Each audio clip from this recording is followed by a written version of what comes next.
going on, everybody? This is Columbus This Week with Eric and Trevor, bringing you all the latest, greatest news, events, stories, and otherwise awesomeness to your once a week, 1 hour, I don't know, part of your life, I guess. We're part of people's lives. At least like 300. I think our viewer count's up to like 3,500. That's what you said? 35 million? Yeah. a good tenth of the U.S.? Yeah, I think Donald Trump listens to us. He has to. He's probably very interested in Columbus. So, okay. So let's do the intro. This was my favorite story of the day. So I guess I would have known this if I had Twitter, but apparently Donald Trump refers to, the supreme leader of all that is great, Kim Jong-un, as Rocket Man. And every time I hear that, I want to play the Elton John song, just like Rocket Man. Yeah, I mean, I think it gets stuck in everyone's heads. Yeah, so he, I listened to it. Well, we have the link, but basically Trump was in the UN, giving his first UN speech, and he just verbally assaulted North Korea, Iran, and Venezuela, and in the middle of the tirade, he's just when he's doing, I think he did them in some sort of order, but he was talking about North Korea, and he's like, we will totally destroy them if Rocket Man doesn't start. And I just couldn't stop laughing because it's so funny. And it's how do you beat the rhetoric? Do you just up it up? If you just keep kowtowing to the North Koreans, you see saying, we're just looking for peace, that's not getting us anywhere. So why not just do the other thing, which is just beat him in his own game. Also, I would like to remind people that North Korea and South Korea are still at war. Technically, yeah. The Korean War hasn't ended. Yeah. You can't go there. No, you can go to North Korea. Well, not anymore. They just changed it again. Well, but I mean, you still weren't actually allowed to go to North Korea. It's just the Chinese companies would sneak you through. Yeah. And they stopped doing that because American died. Yeah. Ohio guy. Yeah, that one guy from Cincinnati. Poor guy. Who may or may not have taken a flag. No, was that what he tried to steal? Or is yeah. it okay? Yeah. I know he tried to steal something, which obviously was a stupid idea. So here's the thing. Jeez. One, we don't know if he actually tried to take something. I'm sure he did. But it's likely he did because North Korea doesn't seem like they would just make that up. Yeah. On the other hand, the video evidence they showed of him supposedly taking it, that was doctored as fuck. They recreated the scene because they can't actually afford cameras. Right. So yeah. So, I do think that he both probably stole something and also the evidence is faked. Yeah. So everything about North Korea is ridiculous. It was both bad. Okay. Both sides were bad. Yeah. It was just bad all around. Jesus Christ. Yeah. And then, of course, Rocket Man over there is just, being crazy. I love that he calls him Rocket Man. What does Kim Jong-un, think when he hears that? He's just, on his Twitter account, just at Trump, how dare you call me Rocket Man? I don't know. All right, let's move on to our events. All right, what's going on in Columbus this week?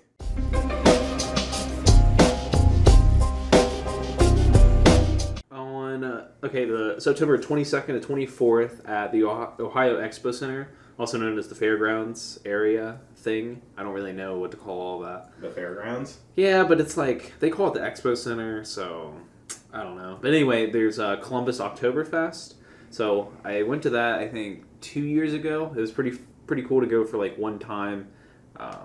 It's just like a lot of other fests. It's it's $6, cups of German beer. It's like Oktoberfest, but in Columbus. No, it's not that fun.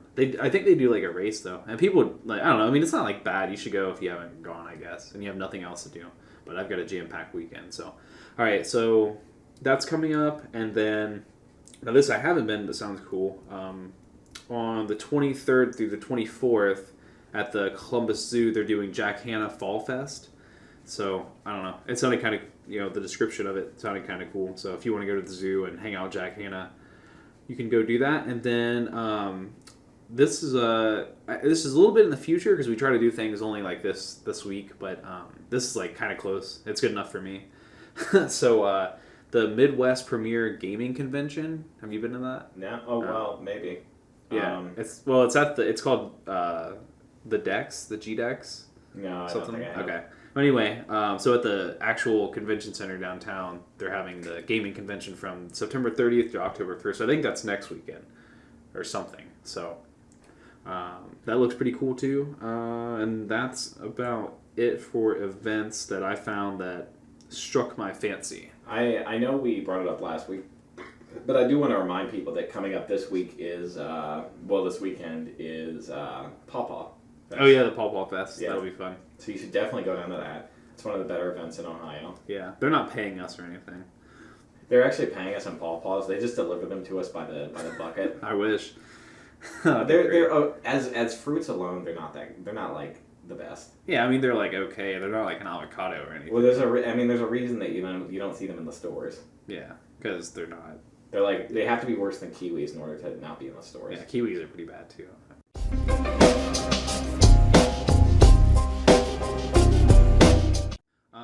Let's move on to some community events because this is definitely not an event, but community news. So I saw a cool story in this random website I've never heard of. Probably don't ever need to go to this website again, but this is a good story.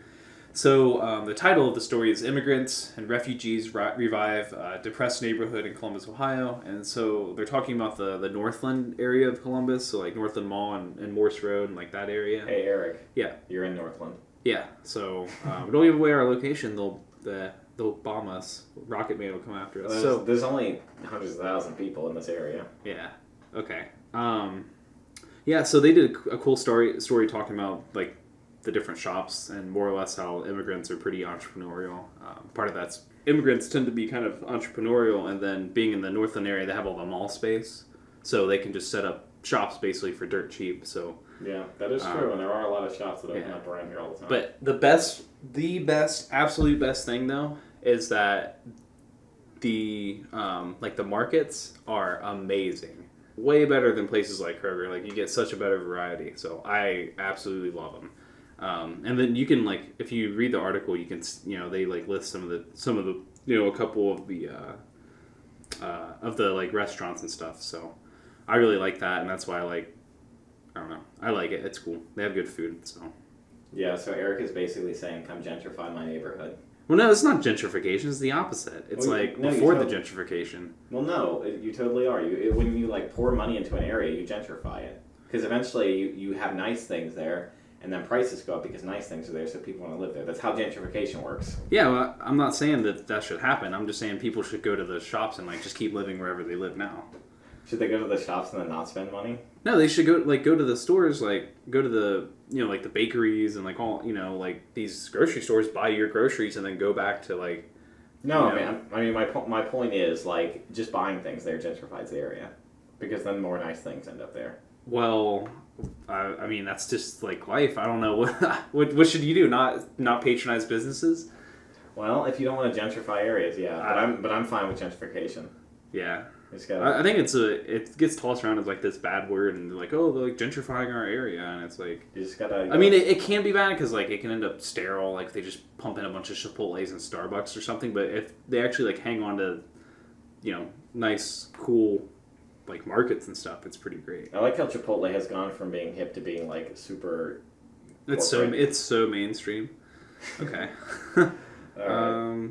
So what else you got? All right, so this is so speaking of gentrification, so in right in the middle, probably if you made a map and you took the exact length of the short north on High Street and you found the exact middle spot, you would find what's called the Bollinger Tower. So this tower is a low income residential tower. Somebody bought it and they're going to turn it into a luxury hotel. So. Speaking of gentrification, so some company in I guess Chicago bought that or whatever, but I can't believe that lasted as long as it did. That's not real gentrification. The short north is not some suffering area. No. But I'm saying they're kicking out low income residents. They can't stay in that place anymore. Well, I don't think it's low income residents. You know how much it costs? No, that's what they are. It's a low income residential area development thing. It's just one big building.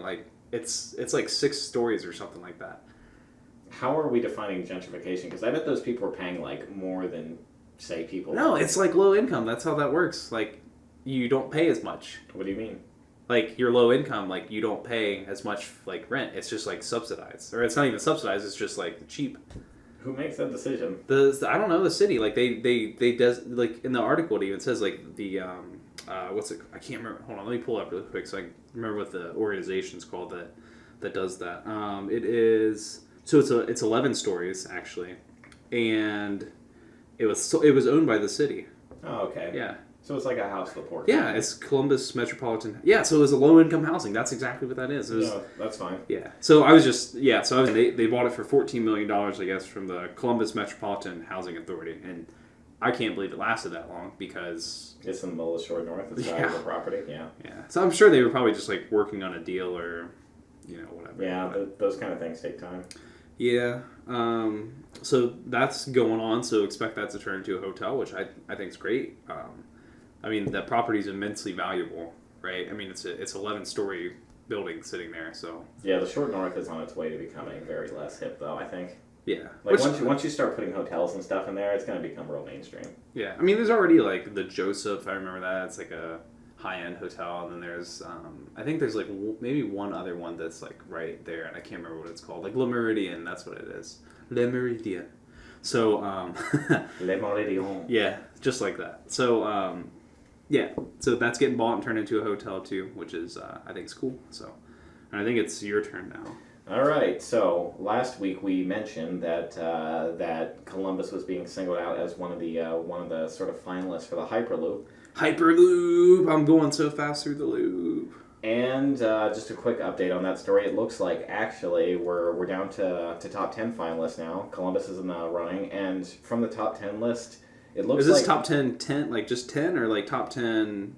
This is like are they like already singled out like? There are only 10 choices left that can possibly be the Hyperloop. Oh, okay. I got my 3-article limit, so I can't read it. And Columbus is one of the 10, and it's also the second most likely and the most likely in America.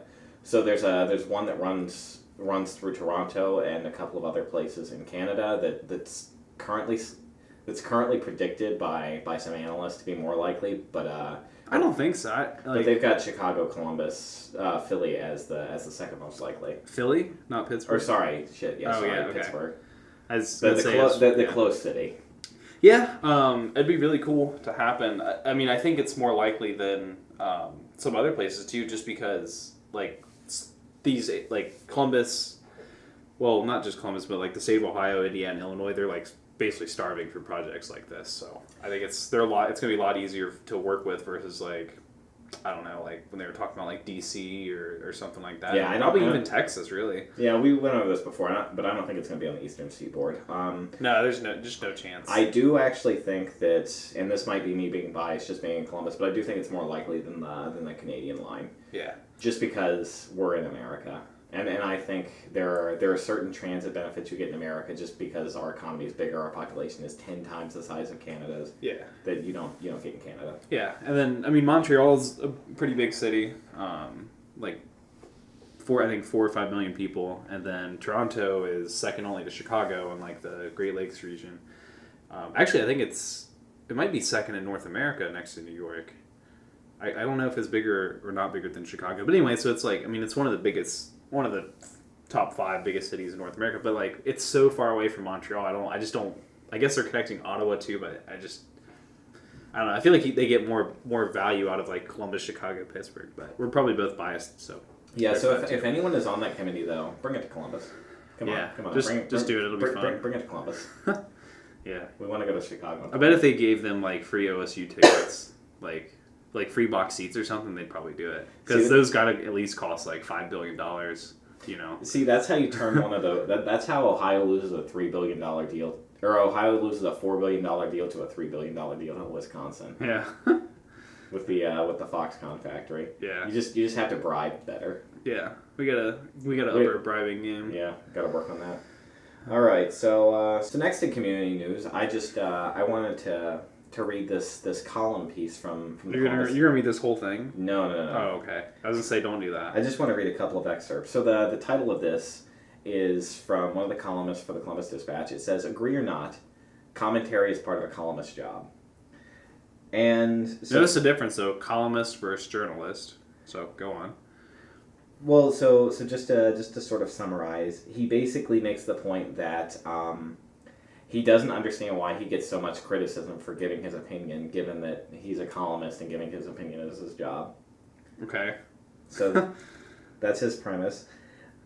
I like, it's just like anybody else giving their opinion and getting criticized. Like, I mean, yeah, he gets paid for it, but like... But you don't understand, who cares? Eric. This is his job. His job is to have opinions. Jeez.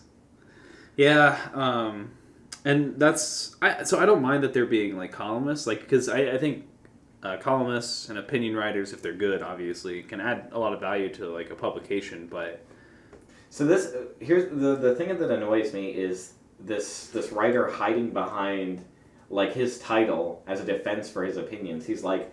He's basically saying, you can't criticize me because my job is to have opinions. Yeah, and it's like, well, just stop having that. Like, imagine if he was a Klansman and he also wrote for this publication. He's like, you can't criticize my pro-white yeah, my pro-Klan propaganda I'm writing in this paper because it's my job. Like, this is what I do. You can't criticize me for doing my job. Yeah, it's like the I'm just following orders defense. This is stupid. Like, what the heck does this guy think he is? Like, it's just it's a terrible... it doesn't make any sense. Yeah. All right. Oh man, that's funny.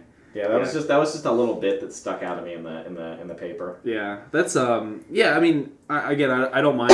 I think opinion writers can add value, but like, you can't sit there and be like, how do people how dare you disagree with me? Like, this is my job. I mean, that's just nonsense. Like, why would you even say that? They should just fire that guy. But you're gonna fire him for his opinion? Yeah. See, he knew this was coming. This is why I wrote the article. Because bastards like you. Yeah.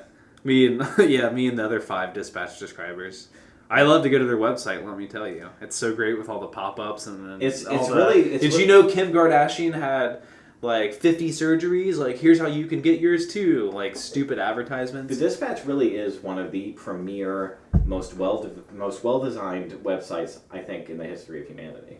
Really, if you think about it. Yeah, it is. In terms of wanting to hate your life anytime you go to a website. Oh, and speaking of hating your life, yeah, that's a good segue. Look at that. Look at that. Actually, Ohio was ranked one of the least happy states. I wish they did it city by city so we could see how everybody loves Columbus and is all happy. So I do think that's a fair point. Because I'm gonna bring up another study that came out about Columbus in a little bit, but okay. So an organization called Wallet Hub released a survey ranking... So do keep in mind, though, who the hell is Wallet Hub? But this is fun to argue about anyway. This is a good point. Yeah. And just as an aside... Are you sure it's bottom 10? It says rank 36. There's 50 states. I didn't say bottom 10. I said one of the... Oh, okay. I thought you said bottom 10. I must have been reading something different. Okay. Anyway. But anyways... So we are happy... Let's say who we're happier then. Okay, because I got the listing right here. So we are happier... Wait. Don't tell me. Can I just put Mississippi on the list? Oh, yeah. I mean, that's an obvious one. Okay. So we're happier than Nevada, even though they have Las Vegas.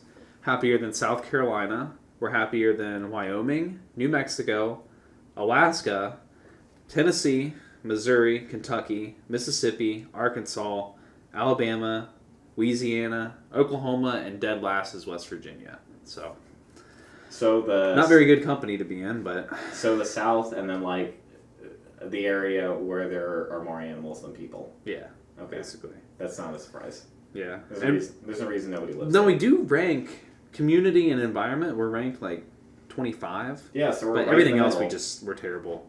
Yeah. Anyway. So really though, I think this is like Youngstown's fault if you think about it. Yeah, I mean, if you pitted it like city by city, for example, I think Columbus would do just fine. Like, I think a lot of people we have really low unemployment. There's buildings going up. There's all kinds of good stuff going on. So, yeah, good city. And I mean, it's hard. Yeah, but like in terms of a state, I guess like it's hard to have a happy state when everybody has to drive cars everywhere. So I'm just gonna throw that out there. Just because we haven't talked about cars in a while, and I just want to make sure we're not forgetting Eric, how much they suck. Eric, you want to know a state where you can cover the distance of it without driving? Rhode Island? Yeah. Yeah. Is Rhode Island particularly happy? Yeah, but they still have cars. That's the thing. Like, they could walk and they have cars. That's how bad it is. Okay, you want the city with the most public transit, or the state with the most public transit? I'm sure it's New York, and I bet they're happier than us. What is it? New Jersey. Oh yeah, whatever. Yeah. I mean, that's kind of like that's an anomaly. It's like Jersey. I mean, dude, you don't even need to say anything. Well, I mean, your utopia looks like Jersey. My utopia looks like Amsterdam. It's the highest density city too, or state too. Yeah. So no, everybody has cars. It's stupid. Like go to Amsterdam. Everybody's riding bikes. They're all really happy. Or like Stockholm or something. Or HK. Yeah. Well, I wouldn't want to go there because it's China. It's not really though. Well, I mean, it technically is. All right. Okay. I think we're drifting a little bit though. Yeah. So we were doing. Well, it's too bad we don't have this same list for the happiest cities, but we have the best cities for jobs 2017. That is true. We don't have states, but we have Glassdoor's list of best cities for jobs. Yeah. Now I will say I don't know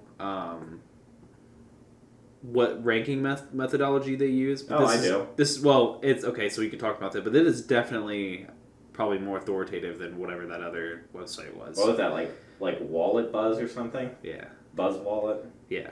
BuzzFeed.wallet? Yeah. Something. Alright, so top 10 list. I'm just going to run through them real quick. I'll just all do of it. them? Oh, No, top 10. Just okay. top 10 from Glassdoor. Even though there's 25. Yes. Best cities for jobs. And they're basing this off of current job openings, job satisfaction, median base salary, and median home value. Okay. Alright, so here are your top 10. Pittsburgh, Indianapolis, Kansas City, Raleigh, St. Louis, Memphis, Columbus, Cincinnati, Cleveland, Louisville. Okay. First thing I want to point out is think back to that list we just listened to of the states that are the least happy. Yeah. Almost every single one of these cities is in one of the worst states. Yeah.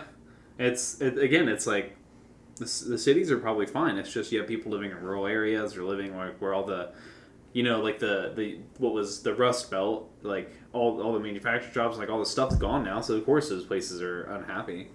I mean it's common sense to me. That said, the great takeaway from this is screw Indianapolis. No. Yes, that is the great takeaway because I feel like they're always trying to steal Columbus's thunder. Because anytime, like all the time, like I'll see like these articles where they should have been talking about Columbus, but they're talking about Indianapolis, and it makes me mad.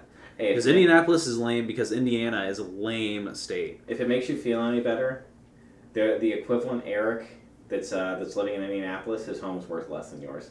Yeah, so I am happy about that. All right, but yeah, so Columbus on 7, Cincy on 8, Cleveland on 9. That's all great, especially Columbus being ahead of the other two. Columbus has the highest home price out of the top 10 besides Raleigh. In case you didn't catch that. Yeah, I mean it has the highest home price until you get down to Minneapolis and then Hartford, Connecticut. That wouldn't make sense. And then DC is like here, but I mean those are like you don't even count those. But so I think the big takeaway here is that if you want a good city for jobs, it's a place people don't want to live. Yeah, because which is weird, right? Because like you'd think people would move away, but SF contradicts everything you could possibly say about like normal economic behavior. Yeah, those people don't make any sense. Like I get recruiting emails from like Amazon, and it's like we're holding a recruiting event in Seattle, and like I'm pretty sure they'll like fly you out there, but I don't want to go live out there when the median home price is $447,000. It's that low? Yeah, no. Yeah, that's high, dude. That's just the average. Wait, I'm saying median. That's the average. You're talking about Seattle. Sorry, I was thinking SF. I was like, "There's no fucking way." No, and San Francisco. I wouldn't be surprised if the median. I can look it up, but it's got to be north of 700. Probably, but still, I mean, either one's bad. I did median house price in Dallas City, San Francisco. Well, this is just San Francisco City though, so it says, holy shit. The median home value in San Francisco. So San Francisco, the city proper, is $1.3 million. Okay, that's completely believable. Yeah. Let's see what New York City is, just for comparison. $1.4 million. Yeah, I'm surprised it's higher. Yeah. So I bet though that the only reason New York's is higher is because the entire market is inflated via rent control. Yeah, perhaps. I bet if you apply rent control to SF, housing prices just shoot up. Yeah, probably. But I mean, yeah, because you hear people about hear stories about people living like with 10 roommates and stuff. Like, yeah, it's not worth it. I like my life, so. Okay, and what do we have next here? All right, so for the last community story, Columbus actually won a couple of awards at the. Woohoo! You don't even know what the awards are for yet. Yeah, but we won, so that's what I care about. Hey, you want a top 10 award. Don't start celebrating prematurely. Hey, we got we were almost top 10 least unhappy states. Keep in mind, this is top 10 for the world, though. So Columbus took 2 top 10 awards at the International Economic Development. Oh, really? It's for the whole planet? Yeah, for the planet. This doesn't include like Mars and the moon and stuff. Okay, just, so I would think Mars and the moon are like number 1, number 2. Just like ER. For everything. Okay. All right, so Columbus took the top 10 best for human capital and lifestyle. Yeah, we had great lifestyle and great humans. And we also took top 10 business friendly city. Yeah, we're pretty business friendly. There's businesses all over the place. All right, yeah. So Columbus is winning international award. Well, top 10 international awards. Do you have what their ranking was? Was it like that's 3?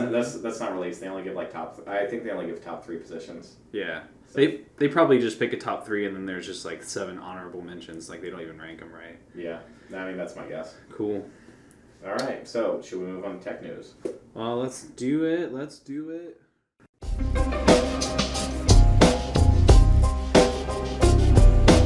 All right, so for tech news, you ready for tech news, Eric? I'm ready. It's been a pretty bad week. Yeah, it hasn't been good overall. Well, iOS 11 did come out today, so I might overrule everything else. But yeah, I don't think. And for our listeners who are sophisticated, hardworking, genius Americans, Mac OS High Sierra comes out in like a week on the 25th. So just gonna throw that out there for everybody else who's really excited. So I bet people wouldn't have guessed I'm a Apple guy, huh? Whoa. For the podcast. Fuck Apple. The end.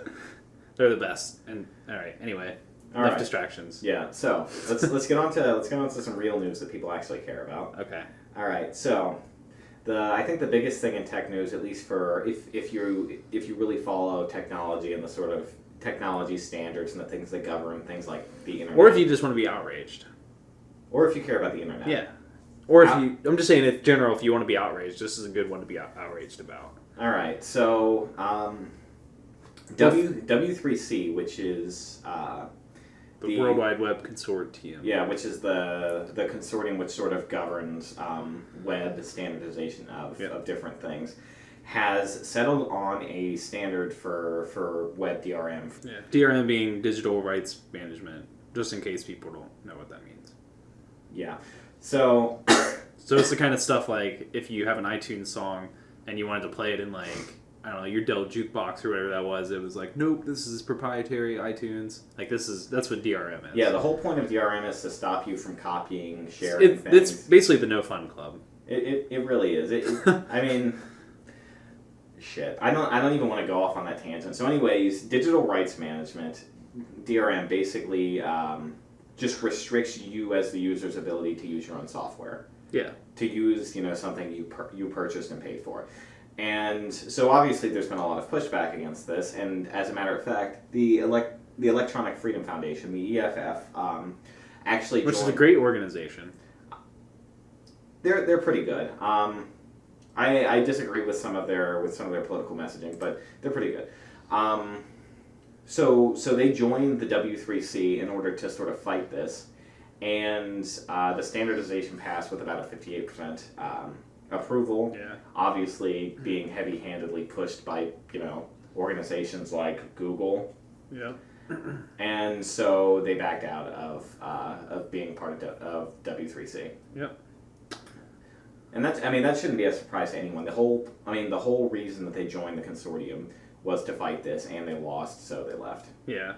But ultimately, I think this is really bad for consumers. One of the benefits of the web, I think, over the years has been the open web. Yeah, of course. How do you feel about Flash? Not really a fan. Why? I don't know. Tell me why I should or should not be a fan. Well, so I think the reason I bring up Flash is because this is a direct analog to Flash. Because I don't know if you remember Real Player. Yep. Kind of. Okay, so you remember old school really shitty videos on the internet. Yeah. Yeah, so Dude, I used to play RuneScape. Hello. I should start playing it more. I'm sure it's still there.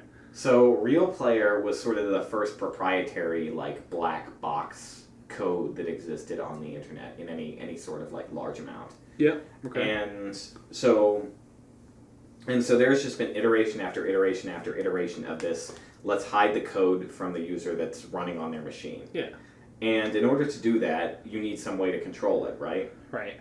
So with Real Player, with Flash, etc., people had to download things. Yeah, you have to download your Flash Player update and all this stuff. And so the reason... I'm going to die. And so, don't die. This is the last podcast, everybody. And so the reason for that is that it wasn't a part of the open web standard. Browsers weren't including it by default because it was this closed source black box type of technology. Yeah. So basically, what's happened is they've made it so that something like Flash can be integrated into the browser without you ever installing it. Yeah. So you don't make that choice as the user anymore to say, okay, I want to support this mystery code running on my computer. Yeah.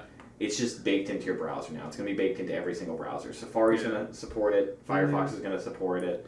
Chrome is going to support it. So that's Edge is going to support it. Yeah, I mean, going back to things like Flash, like Apple basically wrecked Flash when Steve Jobs comes out with the iPhone and he's just like, no Flash, and that was pretty great. And look how far they've fallen. You still don't have Flash on the iPhone? No, not Flash, but they're supporting this DRM measure, which are they? Well, Safari is. Does Safari have any real? I mean, I feel like Safari is basically just sort of the hand manipulated by Apple at this point. I mean, I don't think they have any autonomy, really. Well, Safari is it's in-house for Apple. Is it? Yeah, it's an in-house application. So, no, I don't know what they're supporting. So, but the Safari members who sat on the W3C Council voted in favor of a standardization of DRM implementation. Yeah. So, I mean, if Safari's or did they? Because I can't find the list here of who actually. Should we pull up the list and name and shame? Yeah, we should. All right, I'm pausing the video. Okay, we're back. Yeah. So officially, we don't know because the votes are kept secret. There's 185 members, and it was 106 for, 56 against, and 20 abstain. But there's some that are obvious, like Google. Well, yeah. Netflix. Yeah, so Amazon probably, Apple, like you mentioned, and then all the, like NBC, Disney, like all those kind of companies, all of them voted for it as well. So, you should write some angry tweets. Against, you'll probably see Mozilla, VFF, people like that. Yeah, the good guys for the most part. At least the people who don't make money off of manipulating their customers. Yeah. Yeah. So all in all, I think it was a bad thing, a real bad thing for everyone. Yeah, I really wish they had the actual voting record. That'd be nice, but I don't think they do. You have to keep it safe. So let's talk about that real quick. The reason they're keeping it secret, I think, is pretty obvious. They don't want the company's name and shamed over any of their votes. Like we were just about to do. Yeah, I mean. Yeah. Facebook. Don't forget them. Just in case . Oh, I don't think anyone had any ideas that Facebook suddenly decided to make a pro-consumer decision. Can you name a pro-consumer thing that Facebook has ever done? No, of course not. Because, I hate them. So even if they did something good, I would just spin it into being something bad. So what are the effects of this going to be? Is it going to be unblockable YouTube ads? What's it going to be? So the big effect of it is basically you have Flash integrated into your browser. You have Real Player integrated into your browser. Yeah. If you go to a website, there's a potentiality for them to be able to run code, just run code on your machine. I mean, that already happens with JavaScript, but at least you can sort of see the code. You can sort of see the interactions that are happening with your browser. Yeah. Ultimately, I think it's definitely a net negative for browser security. Because now you've just allowed people to black box bad things into your browser. So you go to a page and now now I think the highest level of risk for your machine when you go to some arbitrary page is much higher.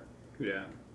And I think that's sort of the downside. The upside for people is obviously you go to Netflix and let's say you're running some browser, any browser, and Netflix works. And also, you can't record Netflix except you can, because there are ways to get around it. So here's my biggest problem with it. The problem they're actually trying to solve with this DRM isn't a real problem that they can solve.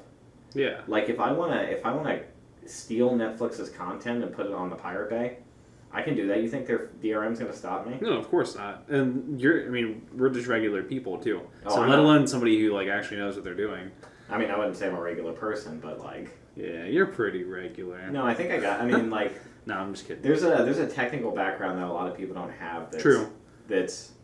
But there are enough people with some modicum of technical skill that this is a completely pointless endeavor. Yeah, exactly.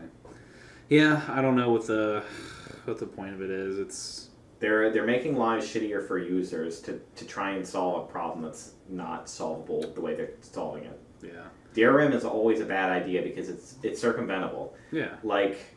And all it does is screw over your regular users. Like all video games have DRM right now. What's your favorite video game right now? That's not online. Or ever. Just favorite video game ever.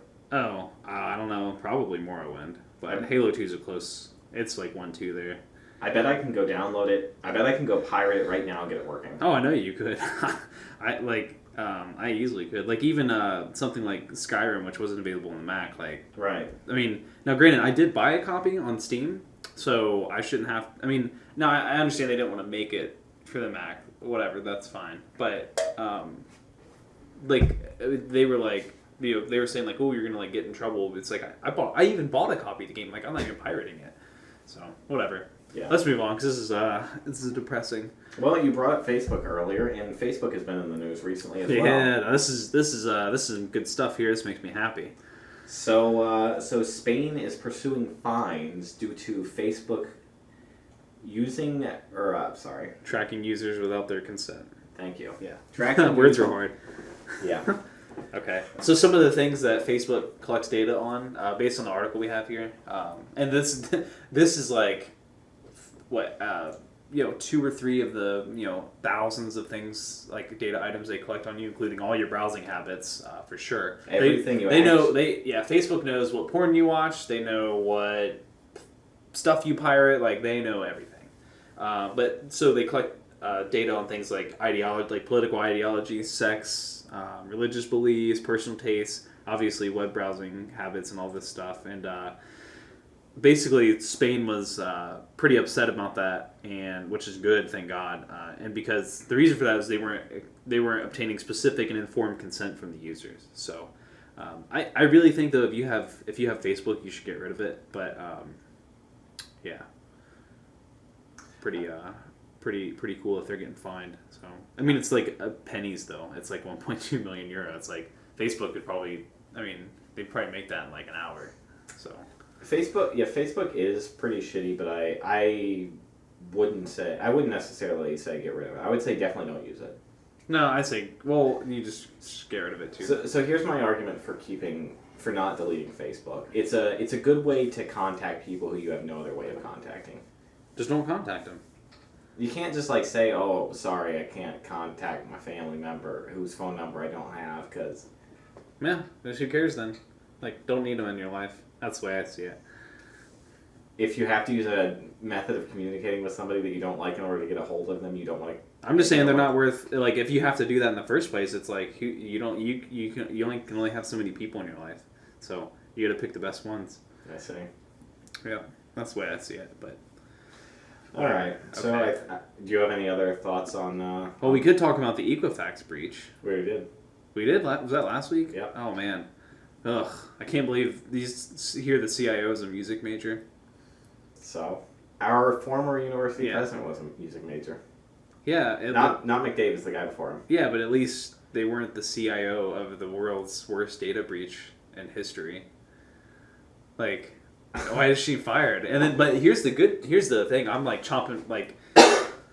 All those guys are getting sued. All those guys. Yeah, because apparently it happened 5 months ago. So the breach actually happened 5 months ago, and all these fucking idiot executives sold a bunch of stock, and then I hope the SEC or FTC or whoever it is, not SEC, it's definitely FTC, or the SEC comes down on them and crushes them into a pulp, and then they won't go to jail, obviously, because America sucks in that regard, but I think all of them should go to jail. I don't know if that's what happened. So that's what I've heard. So I read an article about there being a breach 5 months earlier. I think what happened is there was an initial breach that wasn't really that bad that they just didn't tell anyone about. Yeah, okay. And then there was the later breach where they lost, a quarter of the population's data. No, I mean they basically lost everybody's because they don't have. I mean, there's 340 million Americans, so like you don't have like kids don't. I mean, they have social security numbers, but they don't have credit. Like the credit card company or the credit reporting agency shouldn't have been. They shouldn't have that information. Right, but not everyone has like credit information. I think, that's what I'm saying. It's not. It was like 100. They said it was like 160 million people, which is like half the country. Yeah, I mean, children are only 20% of the population now, so. Yeah. Okay, I guess. Yeah, I don't know even more. I guess maybe like 2/3. So. Yeah. I'd say at least half, probably 2/3.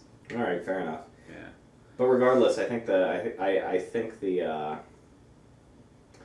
think there can be a case made for them getting out of insider trading. Because they're doing what... I hope so. Well, no. They're doing what everybody does when they get accused of insider trading. They're saying, I don't know shit. I didn't know anything, and it was scheduled. That's all they say. Yeah, I was just planning on selling all my stock. Yeah. I've been thinking this company's going down for a while. Yeah. Yeah, it bugs me, though. Like, I think if you have a company, and in particular, if you have all these executives and stuff, and they do great societal harm, they should be punished extraordinarily. Because this screws everybody. Well, now, to be fair, though, it's not just their fault, because the whole social security number for, like, identification is beyond stupid. But, it's negligence. Their negligence caused the data and information. They caused all this chaos and all this crap. Like, they shouldn't even have, like, I don't care what they think anyway. So, like, it's stupid that we even have it, I think. But I know you need a way to assess the risk and the creditworthiness of somebody, but leave that to the banks and the people actually issuing the money instead of these stupid companies. Because even the banks are like competent enough not to give that information, like get hacked like that. As an aside, I think Social Security numbers are dumb in the first place. Yeah, they are, but I think Equifax as a company, they should be just like eliminated. It shouldn't be a company anymore. For instance, if you're listening to this, the middle two digits of your Social Security number are probably 96. Not mine. Really? No. Is the first one 9? Yeah, it is. Yeah. Well, that's because the middle two are determined by your state. So you might think that there's a 1 in a billion chance of somebody guessing your social just based on luck, but it's more like 1 in 10,000. Yeah. And if they get a hold of your last 4, which a lot of people have because it's used for verification in a lot of places. You're fucked. Yeah. The company's basically tried to turn it into like a public-private key, but the problem is it's stupid. So yeah, it is. There's not enough digits. Yeah. Anyway, so let's move on to the feature.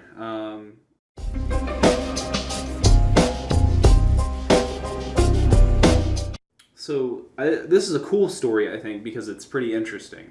Lay it out, Eric. So this is it's not Columbus specific, but maybe we'll do something like this here. So generally, inner city public schools are terrible. They probably always will be, unfortunately.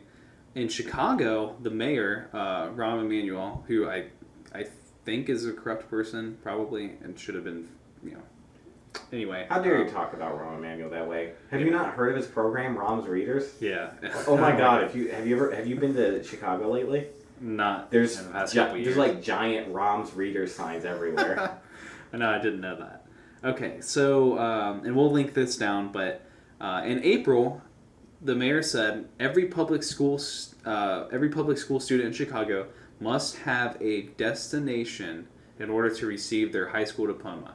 And I'm quoting the article here. In other words, all Chicago public schools and public charter school students must have a post-secondary plan in order to graduate. The idea is to ensure that not only the estimated 40% of CPS students, Chicago public school students, without a plan don't end up on the streets once they leave high school, but also that they are equipped with the know-how to fulfill their goals. So, on its face, I like the idea of making sure that people have a plan for after school. I think anybody could get behind that. But the rest of it is stupid. On its face, my knee-jerk reaction is this is terrible. This is absolutely I'm just saying if the sentiment that every student should have a plan, I can get behind that. The idea that you're not going to graduate all these students and then like somehow they're all going to like get jobs so they get their diploma is it's just fantasy land. I don't know what they're thinking with that. So did they actually specify that you need a post-secondary plan? Yes. In order so to you either graduate? have to have a job lined up, college, trade school, the military, obviously. But you have to have some sort of thing lined up. Like it has to be some sort of institutional like thing. I mean, it could be a job too, right? But I still kind of count that towards being institutionalized. But What if you want to be self-employed? yeah, you can't. Like, Well, I don't know. I mean, I think if you're like a like a YouTube star, like you could probably if you were actually making money. What if you're like a good tech kid who's just going around able to fix people's computers? Nope, that's not good enough. No diploma for you. So pretty stupid overall. I think it's kind of fascist too. I really don't like it in terms of that because it's like. Oh yeah, no, it's definitely like you're attempting to control people. Yeah. I mean, it's bad enough that you make people go to high school. I wouldn't call it fascist. Fascism has a very, very specific definition. It's definitely a threat. I like to generalize anything I don't like as being fascist. So, Eric, your face is very fascist. No, I do that, not you. But fuck you. But anyways, I should cut that out. I'll cut the fuck out. But anyways, you're gonna get the laughing out too, I guess. I do. But anyways, I would use authoritarian, not fascist. Yeah, authoritarian's fine too. Now, I mean, they do have a problem though. I mean, there's a huge problem with people. Even if they do graduate high school, they just go straight off to there's nothing for them. There's no good, there's nothing to keep people on track. There's no cool, jobs lined up or anything like that. So let me. I mean, the school's got to do something. I just don't think this is the answer. Well, let me ask you this: Why do you think the LeBron James Family Foundation so far has been so successful? And because they're holding people accountable for their education. If you meet certain goals, then you get a college scholarship. I don't know. What else? So why is that not a viable solution then? Well, because that costs money. But it probably costs less money than all the administrative BS that's going to go into making all this stuff work. Because think about how you validate it. Imagine though if you're the school and you have hundreds of kids and they have absolutely no future, in terms of your program, they don't have a job lined up, or maybe if they do, even if they do, it's they have a job lined up, let's say at McDonald's, right? Are you just going to sign off on that? You're yeah, they have a great plan. They're going to go work at McDonald's. Those people are going to work at McDonald's for 6 more months maybe, and then who knows what they're going to do. Yeah, maybe they'll, It's shitty. What they should though, it'd be great though. What they should add is if you move out, you leave the state, that's a acceptable one. They could just be all right. So if you just leave the state, that's a good plan. I'm surprised that's not in there because, it would be. I mean, it's authoritarian, but it'd be funny. So. Yeah. So I think the other thing is, if you implemented the college thing, the LeBron James thing, it would actually be effective. Yeah, but that's not the goal here. The goal's it should be the goal because here's the thing. Well, what I'm saying is these people aren't intelligent. They're idiots, or they're pandering to some political thing. They're not trying to actually help people. Because if they were, they wouldn't do this. That's all I was saying. I mean, it's just annoying because most of the criminal class is going to come from people who don't have shit to do anyways. You have to solve the problem of people, not having goals. Yeah. And you don't solve that by saying, "Hey, we're gonna make your life shittier if you don't have goals." Yeah. It's one step away from have a goal or we're going to kill you. Yeah. Right? If you don't have a goal, you're going to go to jail. We'll just save you the trouble, is what they're saying. I mean, they're not providing any positive incentives at all, right? They're not trying to help people. They're not trying to educate people. Yeah. They're just saying... I think they're going to hire a bunch of more, school counselors, so... So they're not helping people, like I was saying. Yeah. And they're saying we're going to hit you with this big stick of you're unemployable if you don't find something that suits our criteria. Right. It's absolutely nonsense. Yeah. I mean, I also I would like to use this opportunity to give a quick plug to the work the LeBron James Family Foundation is doing. It's actually a surprisingly effective charity, I think. Yeah. And I think they target I mean, I think they obviously set out to try and improve Akron City schools as best, or Akron public schools as best they could. Yeah. And I think they took a very scientific, smart approach to it. Right? They looked at the stats. They said, all right, here's the biggest delineation point where we have people going from going into college or not going into college. Right. And let's target that delineation point, which happens to be... it's almost like they did a data-driven, problem-solving, engineering kind of approach. I mean, does that sound kind of in the ballpark? Like they actually looked at data and then said, oh, here's a problem. Like, let's fix that. Does that ring a bell? I think that could be a fair analysis. Okay. But anyways, so, they looked at the data, they figured out where they can make the most impact, and then they started taking those kids and helping them out. Yeah. And Akron Public Schools has benefited massively from it. Like, the amount of money being spent versus the benefits they're getting are insane. So why isn't Chicago doing this? Why isn't every public school doing this? I do think part of it, though, is that there's a sort of cult of personality around LeBron James that benefits. That does help, yeah, of course. Right? Because they can use robocalls where LeBron records a message and then they play that to the kid, and that can motivate people. So there's that big aspect of it. But I think in general, all right, let's target people where they're most affected and try and put them on a different path is how you have to fix this. You don't target high school seniors and say, all right, we're gonna fuck up your life if you don't do what we say. Yeah, it's really stupid. I can't believe it. For those of you who have watched The Wire, this was actually covered in The Wire season 4. When they're talking about the public school systems, they make the point that you look at like kindergarten and first grade versus like middle and high school, and I mean the children in kindergarten and first grade like are pretty much they're as unburdened by social issues as people in much wealthier cities. Right. But by middle and high school, like they're plagued with social issues. Yeah, exactly. And you have to target, you have to focus, and you have to hit on that early age and sort of get people aligned to a positive life path. Yep. And this is definitely not that solution. So no, this is hitting somebody. This is the exact opposite. Yeah. This is taking people who are already plagued with social issues and then bashing them over the head with a stick if you don't do what the government says. Yeah, I just couldn't believe it when I read it. I was like, it's just unbelievable. Like, I don't know what else to say. It's unbelievably stupid. Like, I agree. Yeah. Okay. Well, before we close off here, a friend sent me a text, and it was a picture of a tweet that Donald Trump had because we were talking about the Rocket Man thing earlier. So apparently, this was on the 17th. He said, so I'm quoting Donald Trump here.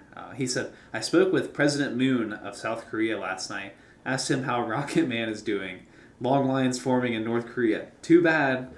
I just thought it was really funny. And then apparently he's been calling terrorists like loser terrorists, which I can totally get behind too because I think that's funny. I mean, he does that with like everyone. He calls everyone he doesn't like low energy losers and stuff. Yeah. But I just think it's funny. He's just like on Twitter calling like terrorists like loser terrorists, and they're like sitting behind their like terrorist computers, like being all outraged back at him. Remember Sleepy Ben Carson, low energy Jeb Bush? Like he had names for everyone. Yeah. I mean, you can like or dislike him, but that was pretty funny. I mean, the man's a giant walking meme. Yeah. Yeah. Somehow we've elected a meme into office. Yeah. Okay. Yeah. So, Trevor, I think that's all we got for today. Yeah. Good. Just a quick note for those of you who have made it this far. Eric and I are going to change our sound equipment, and we should sound much better next week. So look forward to that. Yeah. Look so much forward to it. Yeah. All right. I think this has been Columbus This Week. You have anything else? Oh, it's been Columbus This Week. So, nope, I don't have anything else. I think that's it for us. All right. Thanks for listening. Bye-bye.